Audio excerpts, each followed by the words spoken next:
everybody. Got a little intimate crowd here, but that's good. I appreciate all of you being here and your support.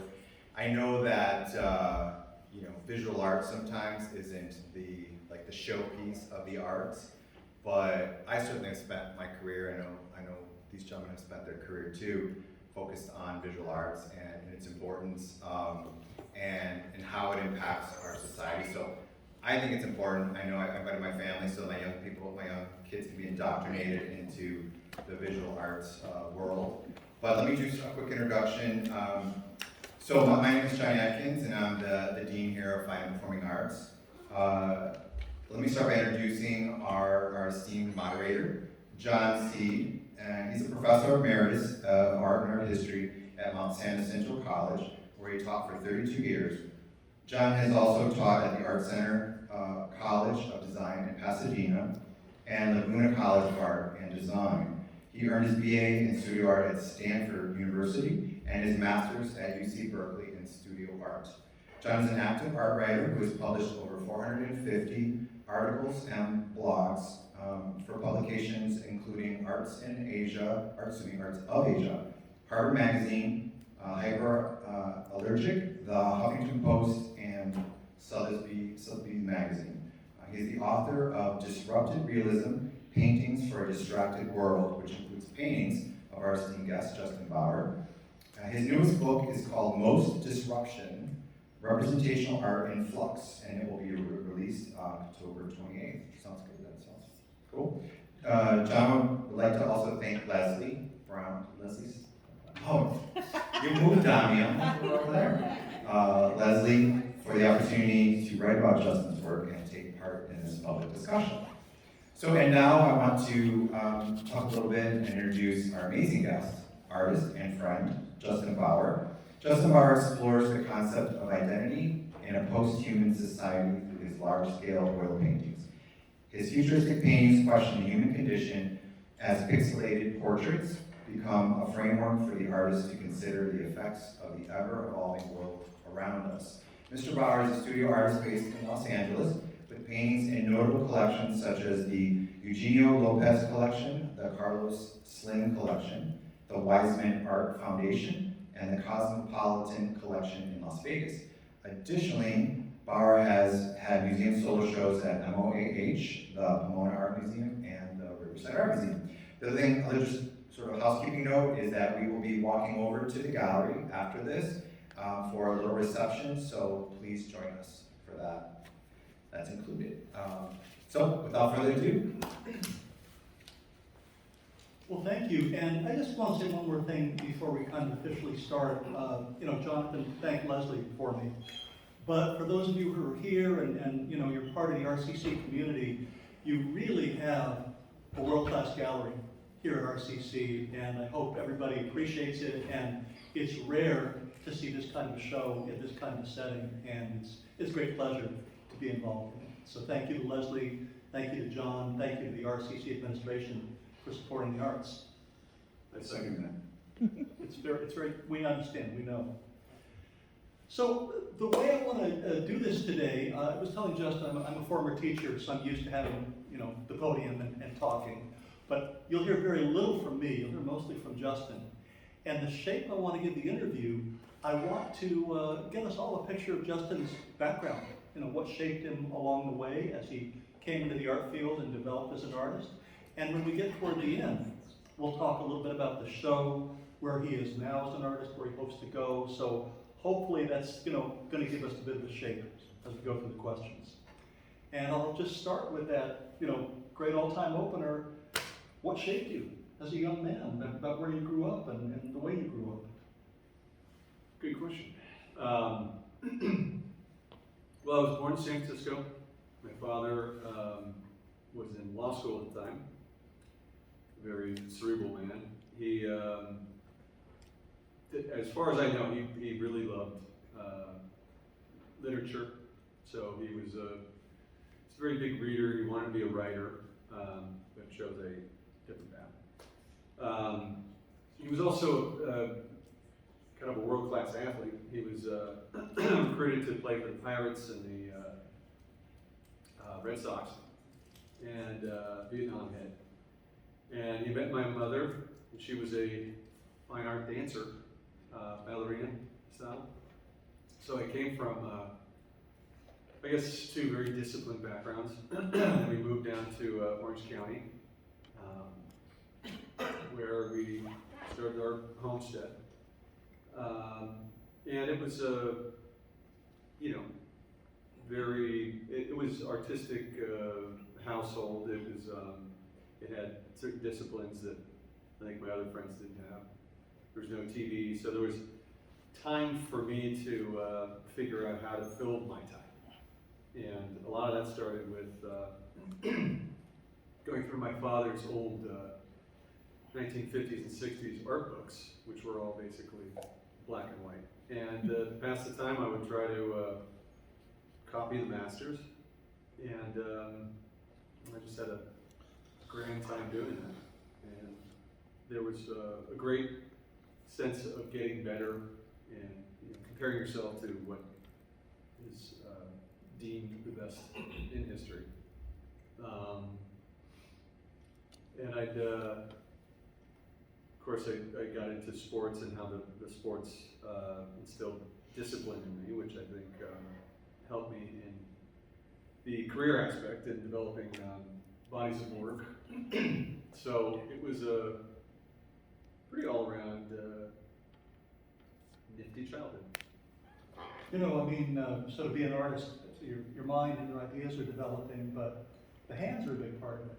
Right. And we're talking like 8, 6, 7, 8, just draw. Actually, yeah, there's some infant lore from my aunts and everything that I was drawing faces at an absurd time, like 3 months old or something like this, and putting details on it that were kind of preternatural, like eyelashes and stuff.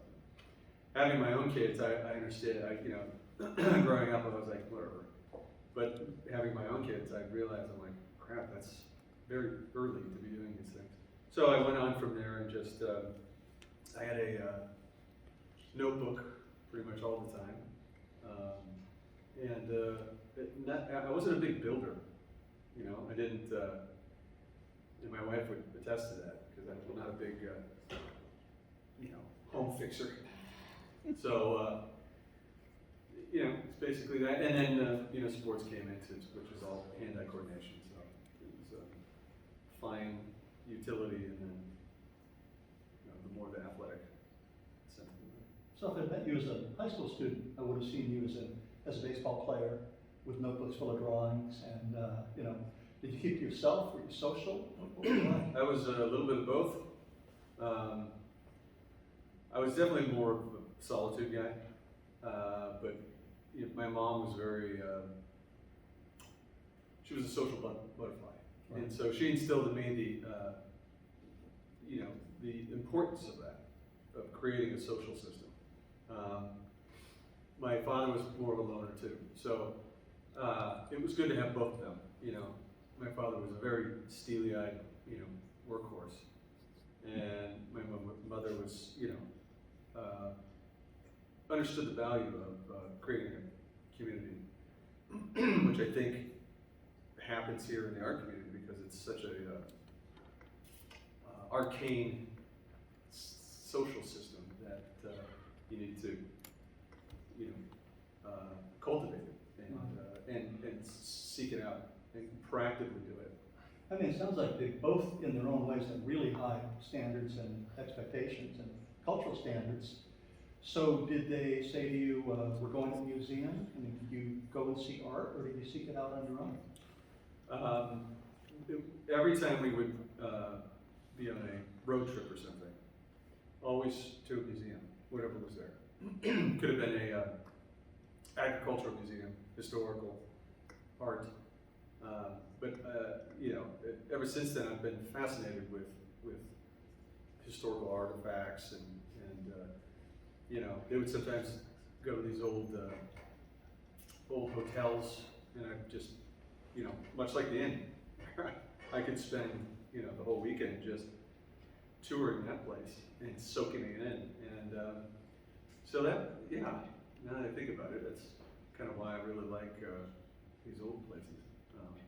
Yes, so they broadened me in that way, and a lot for the books too, because we were in Orange County. It's not exactly the cosmopolitan metropolis full of those things, but we went to, whenever we traveled, we went to museums. So when college came around, where'd you go to school? I went to University of Arizona. I was recruited to play football there. Okay. And so, I hated football, actually. So it was a weird kind of rite of passage that I wanted to prove to myself. Nobody else was doing it in my grade to going to a Division I sport in any aspect, let alone football, which is like war, or I won't go that far, but it's closest to kind of a platoon that you can get as a civilian. It's ritualized war. I mean, Yeah. I'll try that. Right. But, so you wanted the big challenge of that. Right. To be good at that. And but I also wanted to be this sensitive art guy, and I wasn't sure what I was going to do. I knew I had talent in draftsmanship and a certain sense of vision, but it was then I was getting into the studio classes. I was taking some film and philosophy, so all the stuff that would just leave you jobless afterwards. Well, let's stop there for a second, because you've got a culture, family with high standards. When you came home and said, hey, I'm really gravitating into art, I'm taking more art classes than anything else, did they say, don't do that, that's a big mistake, or how'd they react? Their reaction was perfect. It was, well, let's see what we can do with it. Yeah. It was, they were very encouraging, and it really took a traumatic event to a point, decade later, that my father would say, you gave it a good try, maybe let's try something else. The traumatic events, you mentioned in your interview in the book that you were stabbed. Right. So, you want to say something about that? Well, yeah, I was about, I don't remember, 7 or 8 years into having my own live work studio, and at the time I had I don't know, this unfounded vitriol for graduate schools in art. Because I'd seen what they would churn out, and I just wasn't interested in it. And everyone, every painter that I heard that would go to these things, they would be turned into something else, like a conceptual artist or dance or something. And I didn't want that. I didn't want that vision put on me. So anyway, one late night, I was walking my friend's home, and we were surrounded, which looked like a ritual gang thing, and so they attacked, and I got away, so it was good. But, it was then after the hospital. That's when my dad said that, and Time to toss in the towel, yeah, move somewhere safer? yeah, Yeah. and that's when I tripled down. Huh. It was very unique response, and I said, well, if I'm going to do this, I need to get out of this social system, go to where people have developed careers, and instead of just lonely cave-dwelling type people who were working on their craft. I had done that long enough, and so finally I just went to Claremont, and within a year and a half, everything just completely changed. Well, let's talk about Claremont. It sounds like, you've been kind of like got to graduate school, and it turned out to be a great thing. Let's talk about the positives of that. What did you find at Claremont? Who did you find? Who was your mentor? Who did you work with? Rachel Lakowitz, she was, she's collected by MoMA, I think LACMA. She worked there. She really took me to task in speaking about my work. Then I had another, who's become a buddy of mine, John Millay. And he's a painter's painter, and very kind of bravado type guy, which I gravitate to. And another painter's painter, which is Gary Lang, very master color. And what I got from there was the most intense laser focus discipline that I needed. And what was born from that was, my current project. So, but back to Rachel, you were saying about language. So Yeah. she had you had to say it in critiques, or she said it to you? What was the intellectual part? No, it was her,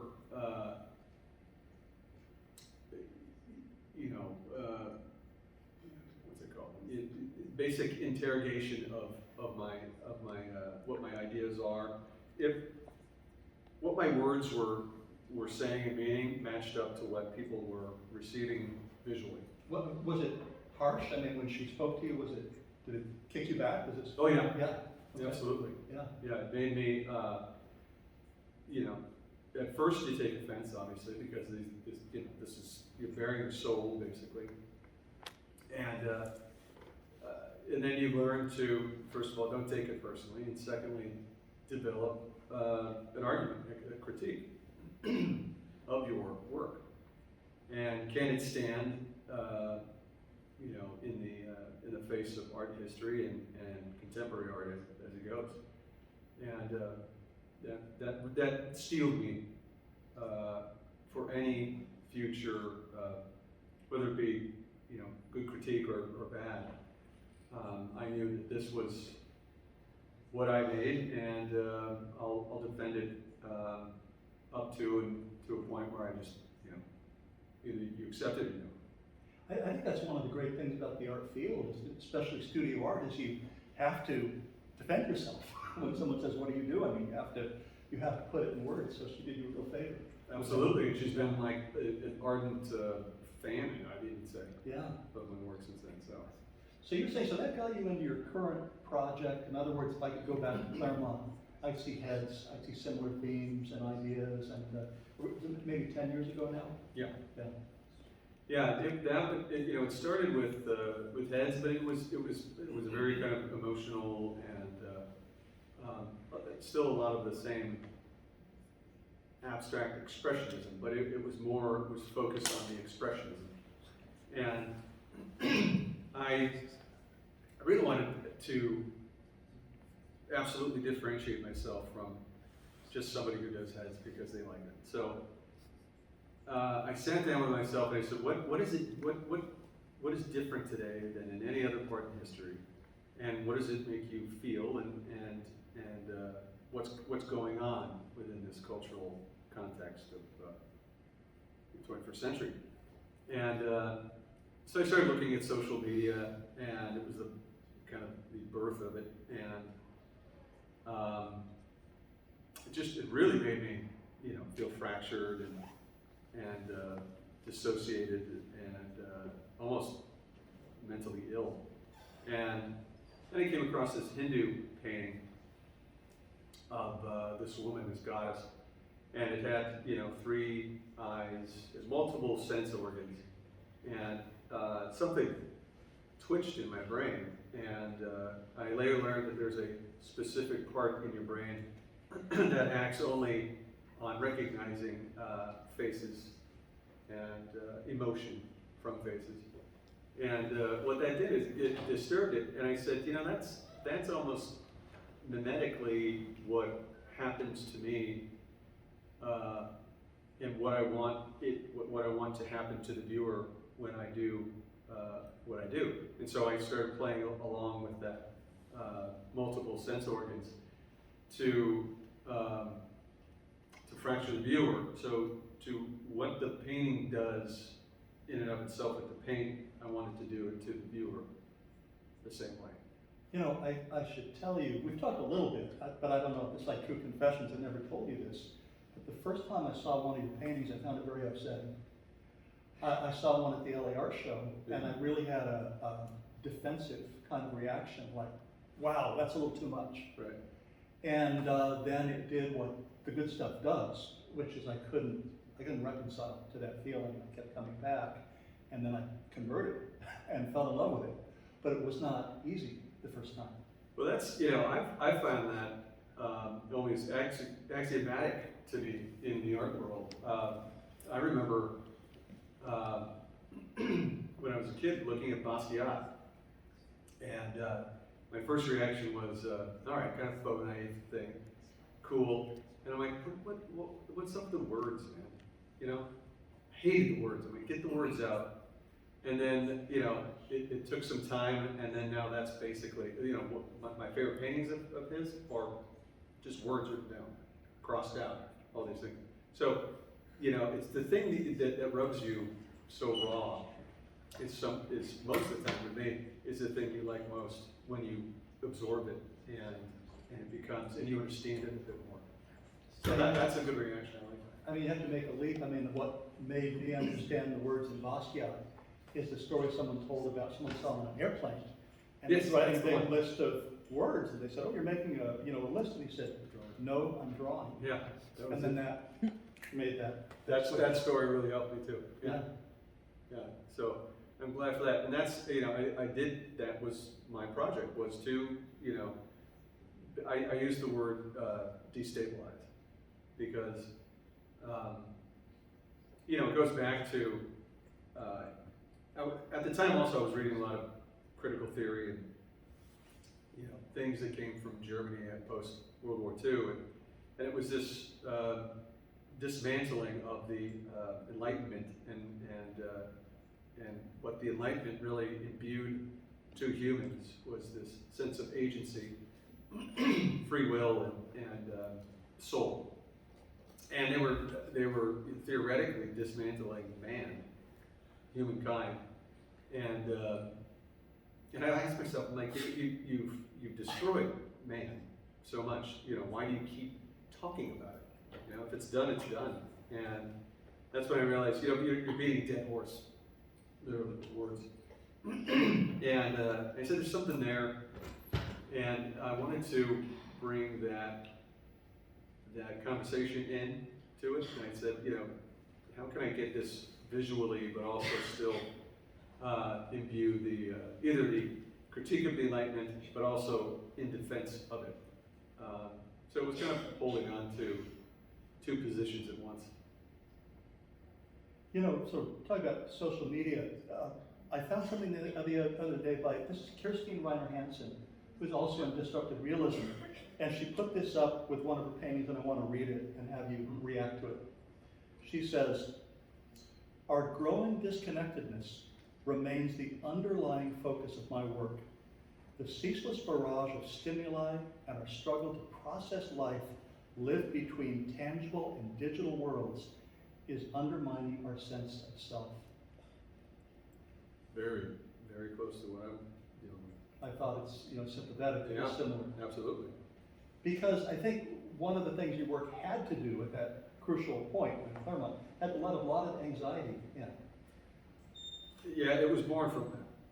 And somebody asked me, because I liked the question, they said, do you paint what you fear? And it was an odd question to me at first, and I was like, well, yeah, maybe I do. And it was like Louise Bourgeois, which I don't know how to say her name, but she painted what she feared, these huge spiders, and I was like, yeah, well, maybe I do, but in a distant way. That's where the painter Justin Mortimer, who's a British painter, he said his career got started when someone said, paint what you're afraid of. Yeah, oh yeah. Yeah. I like Mortimer, he's good. Yeah. So, okay, we've got the beginning of this series, you've been moving through this for a decade. What's happened in the last 10 years? What's changed? What's deepened? What's evolved in your work? I guess, well, I really tried to push it to the point where these heads were almost completely obliterated in a way that I found interesting. And so I got there, within 2-3 years, and I needed another jumping off point. And so I just started thinking, the apotheosis of these tech gods, and the limited or the unlimited future that they seem to promise. And then tying in the fact that I lived the Baroque, really looked like it had some sort of religiosity to it. So I went in, I wanted to do some genuflection portraits, I guess you could say. And riffing off on the theme of genuflecting towards God, but is this really, what kind of God are we genuflecting to? What are the questions we're asking it, and what kind of belief system are we,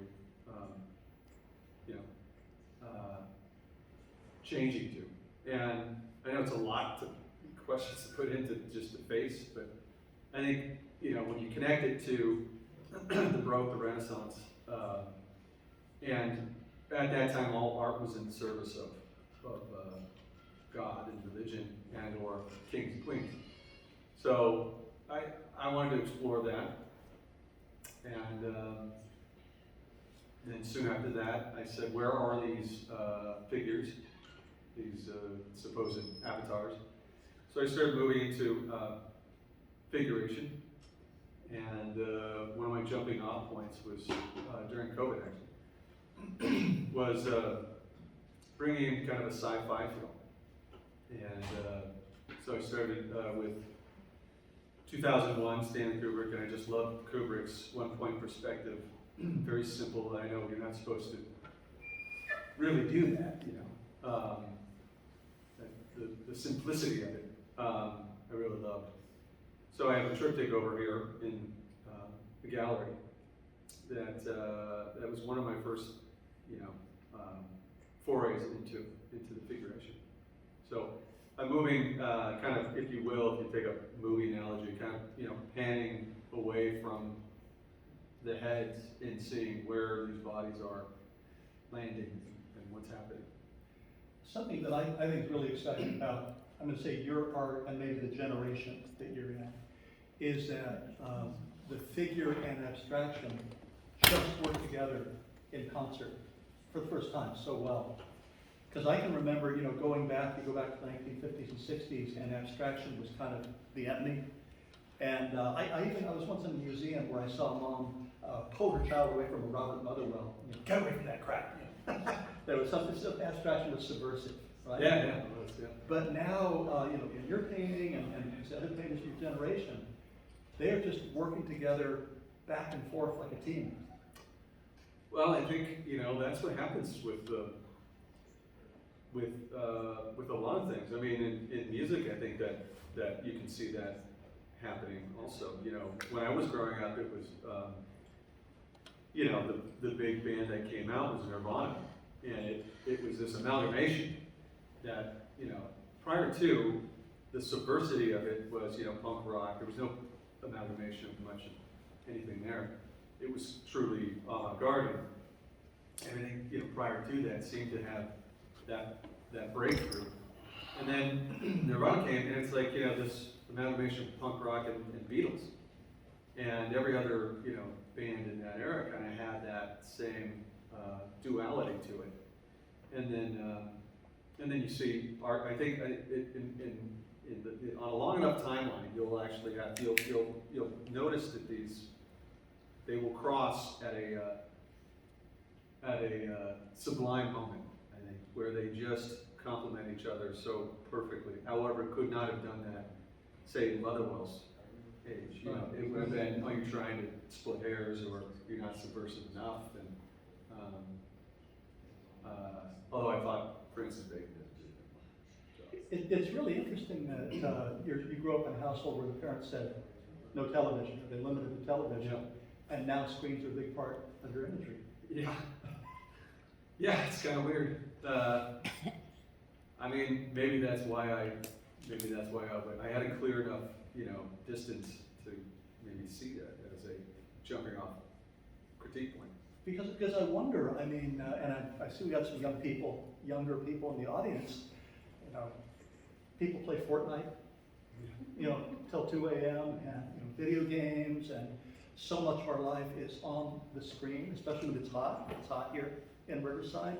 What do you think the effect is going to be? I mean, turning theorist for a minute, of young people spending so much time on screens, looking at screens. Oh, wow. Well, there could be a collapse of reality versus virtual reality. And, psychosis hits. I don't know. We may already be there. Yeah. Yeah. I mean, you can make a darn good case. I mean, a lot of philosophers were actually seeing that from the early 60s. His name is escaping me, but the media is the message. McLuhan kind of had that forethought, absolutely, and Adorno, a lot of these guys did. So I'm not, I don't try to project, the futures for something, but I do want to make images that could only be understood today, or they're of the day. Well, I just thought you were a really interesting person to ask that question to, though, because you put a lot of thinking into when the world and when the virtual come together. Right. So let's switch to the studio. Let's switch to painting. What's a day in the studio like? And tell us a little bit about the materials and how you make things. Day in the studio, I usually get there around 10, and I work about 30 minutes on, 5-minute break. 30 minutes on, 5-minute break. Silence, blaring music. Sometimes silence, sometimes music, and I've been kind of getting into some podcasts here and there, but I'm not, other artists are just deep into that stuff. You know what I do like is old-time radio shows, which is funny. Like old-time detective stories like Johnny Dollar and Sherlock Holmes, and which is very antiquated and strange, but maybe that's, I don't know, maybe that's what makes it interesting. I'm a big fan of like 40s and 50s. No, I've been in your studio. It's been a few years ago, but so we see a combination of brushes, squeegees, bowls. I mean, how do you lay it all out? Well, there's a method to the madness, but I mean, you basically said it. It's squeegees, brushes, bowls. Because Carol's pretty clean. For someone that you mix a lot of paint, not only you keep it bright. I don't see much mud in your work. Yeah, well, that was in the beginning. I wanted these faces to have an ethereal, inorganic, fleshy, however red as flesh. So you have the same gradations, but they were in a high-pitched, value, and just to give it more of like this, virtualness and otherworldliness. And I just kept doing it. Now now I just enjoy it, enjoy doing it like that. So a lot of times I'll, use Photoshop as a digital sketchbook, lay things out, turn up the hue, and after that, then it's pure painting. It's accident, some pre-planned stuff, and a lot of times I'll be going to sleep and I'll see a move that I want to make, and it just comes to you. And so a lot of these moves are kind of bubble up through the subconscious of the painting that day or that week. So it's all inclusive, I guess. So to get us all the way to the catalog, I sat down and when I wrote your catalog essay, I tried to make a point of not reading what other people said. I just wanted to have my take. And I just came right away to this idea of the sacred and to religion. And I sent it to Leslie. I thought, well, I'm either I'm on the mark or I'm way off. We'll see what reaction I get. But I got a positive reaction. And I thought maybe you'd talk about that a little bit, the sense of religion or sacred in the work. Well, early on, I was kind of plagued with the idea of who I'm making these works for. And And you can go down the list, this is for, maybe I should change it up for this, maybe the collectors will like that, this gallery, your parents, your art buddies, and I came to the notion that if it's going to be pure and pure in the sense that it's purely your own, have it almost devotional to God, to the universe. These are devotions to the gift of life, or the gift of whatever talent you were just bestowed, and that freed me up to really just do it the best you can do it, and having that in mind, you go before God, the universe, and say, this is it. This is it. Not like tailored it to you for this, for that, or for any sort of a cultural need to be praised. So that frees you up, and then I really love the idea of this new age where we're really, because humans invariably always find a God to look to and worship. Money, sensualness, just anything, universe, planets. So I was seeing this within the tech sector, and I wanted to connect the two.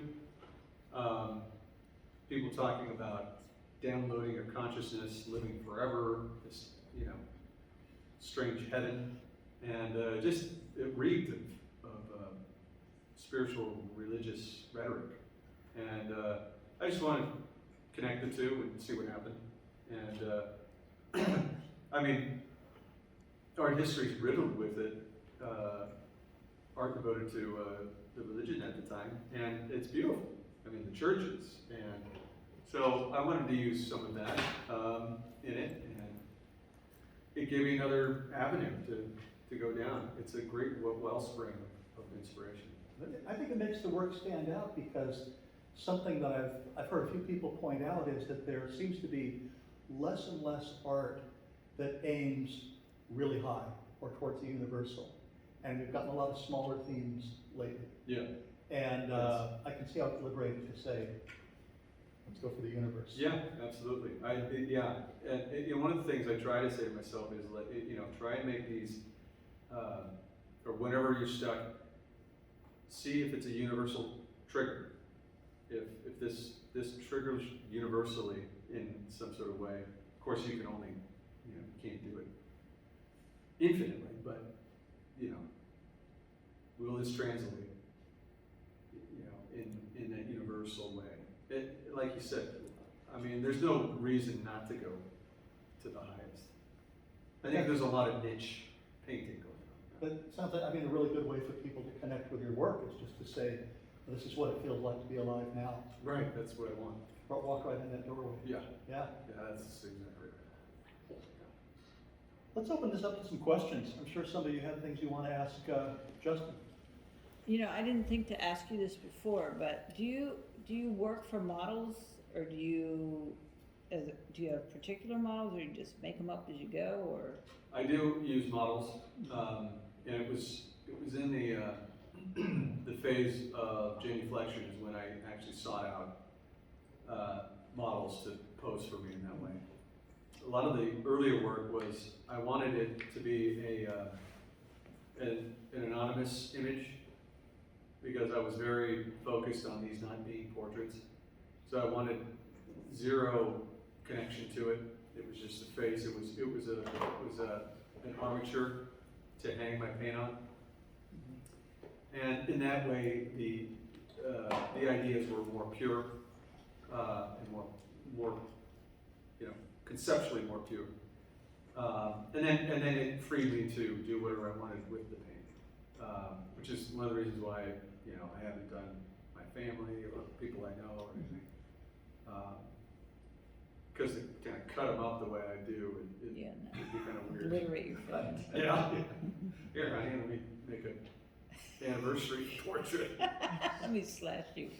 But, yeah, so that got me into soliciting models and kind of doing more pre-work that way.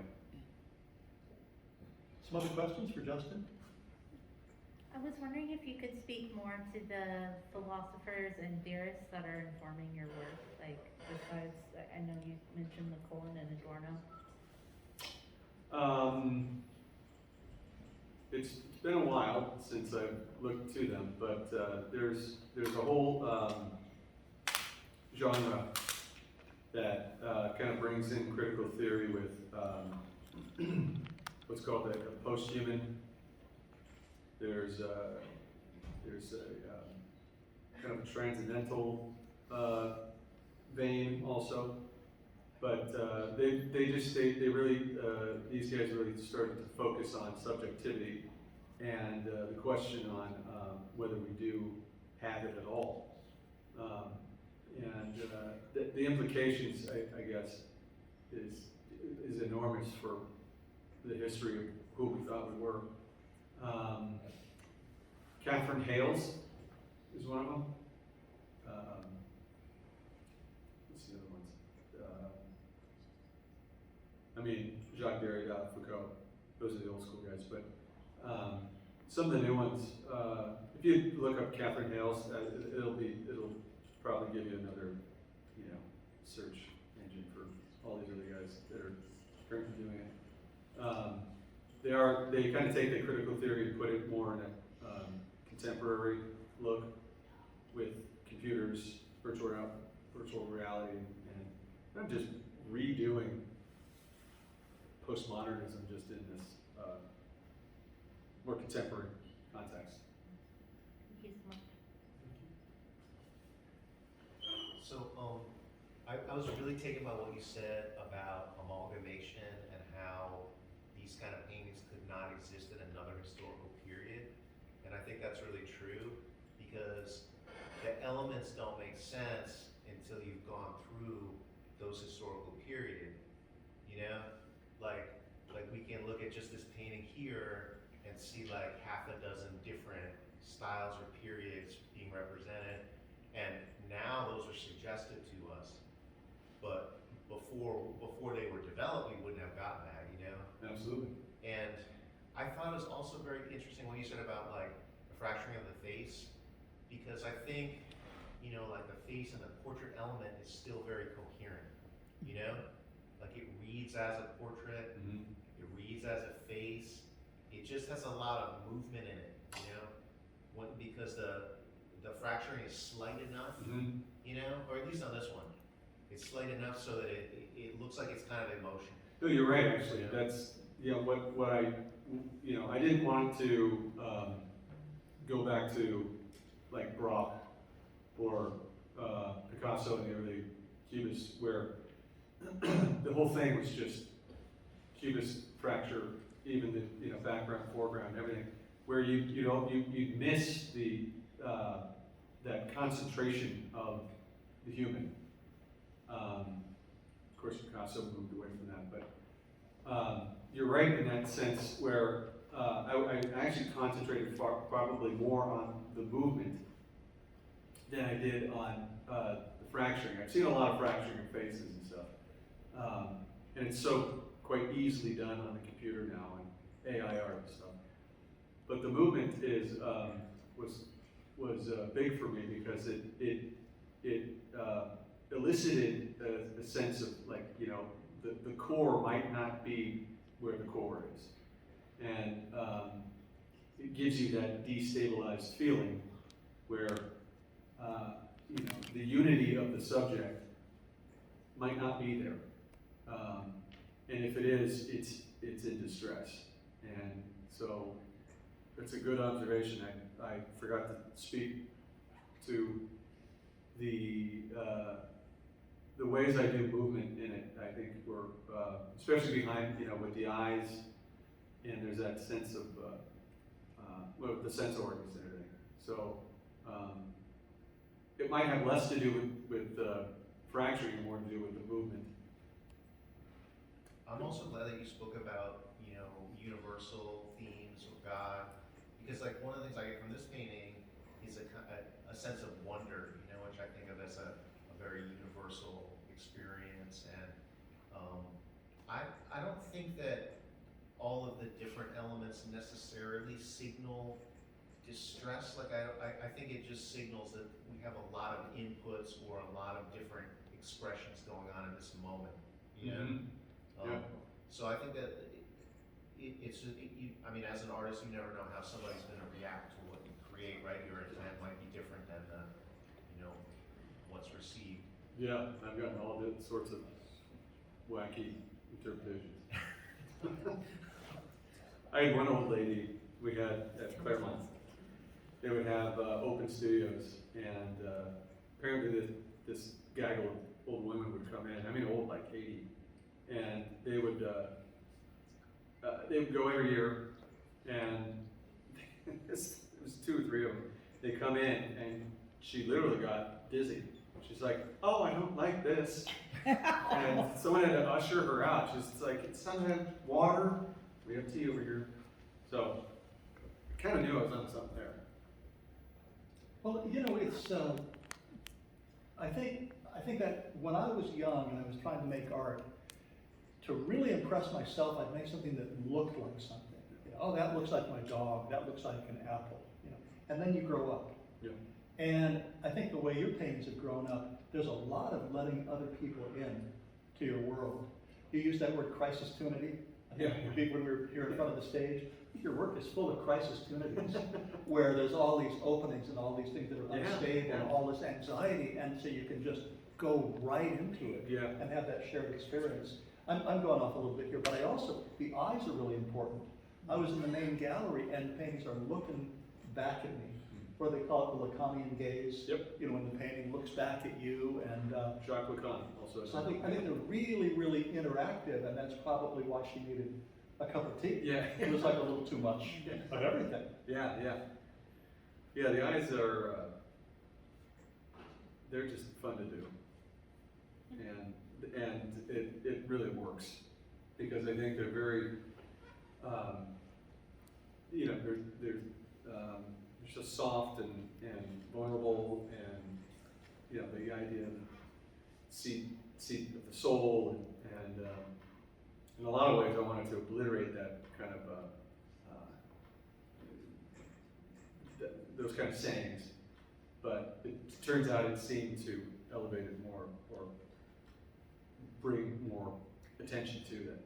This may seem a far connection, but I once heard Jim Henson of the Muppets speak, and he told the audience that getting the eyes in the right place on the puppet was the single most important thing to make him come alive, that if the eyes weren't properly positioned, people would not watch the show. Yeah, it's very disturbing. Yeah, right? Yeah, like I said, that one nugget in your brain, man, will just, it's either, this ain't right, or, I have an aunt who has a wandering eye, and it's so hard to know which one To look at. to look at. So, I just try, she should say, just do this one. We got, and yes, John. Yeah, just a question about, so I know, for the portraits, the background has a different role, like the triptych that we're gonna go see is like an interior space. Can you talk a little bit about sort of how you formulate the background? Obviously it's subordinate, but is there ways in which you construct it that are like cued by what's in the foreground, or like how does that sort of work for you from a functional design perspective? Absolutely. There was a point in the process after Claremont. I wanted to bring in actually more art historical references, and I was looking at Bridget Riley and these wacky op art paintings, and I was like, if those were made today, they would look more like our lexicon of code. And so I said, here we go. Here's another opportunity for me to distinguish a way that that kind of destabilizes the viewer, but brings in the subject also of it. So what I'll do is I'll have either X's or waves of lines, geometric lines, and I'll have a silhouette in the background. So these things will literally be moving through the subject, and then I place the face and the abstractions on top of that. So I had kind of like a threefold idea. One was you had this kind of receding silhouette, which somebody pointed out to me that could be this kind of dying historical figure of the human, or fading away. This avant code that seems to be, whether you like it or not, moving through us. And then on top of that, this either the entropy or the, becoming of this new figure. So I was very aware of the fact that these new design backgrounds would add more content to it. And it just seemed to, it seemed to fit in all, all different registers, be it art historical, be it contemporary code now, and having this three-tiered effect of it.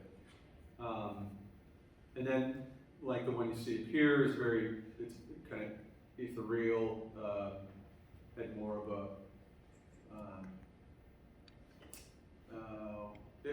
more like a Baroque painting of the same genuflection. So I like to bring in old school, old style paintings, whether it be 200 years ago or just 50 years ago. So in many cases, the backgrounds are actually quite important, and then others it's more of a mood, like maybe this one.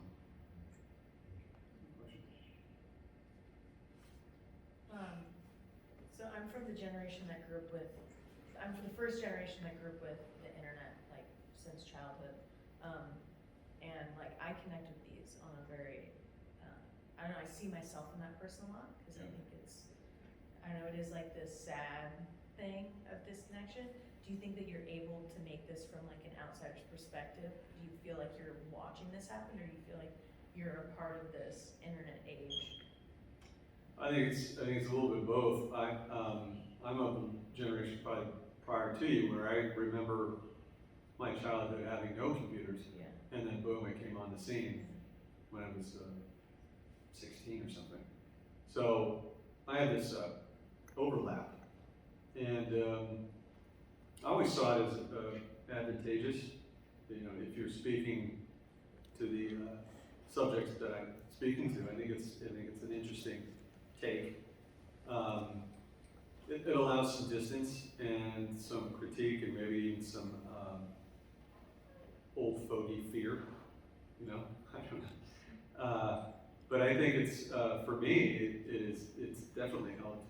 In fact, sometimes I'll use dated things like from the 80s, and then try to bring it back to 2020s, and so in that sense, straddling the enormous rupture in history. For me, I'm going to use it as much as I possibly can. You're thrown in this world whenever the hell you're thrown into it. So you're dealt cards. Be smart and either bluff or throw down aces. Whatever. It's so interesting to me because when I read John's writing about it, it's exactly what I was thinking, because they're like iconographic. Yeah, you nailed it. Yeah, and to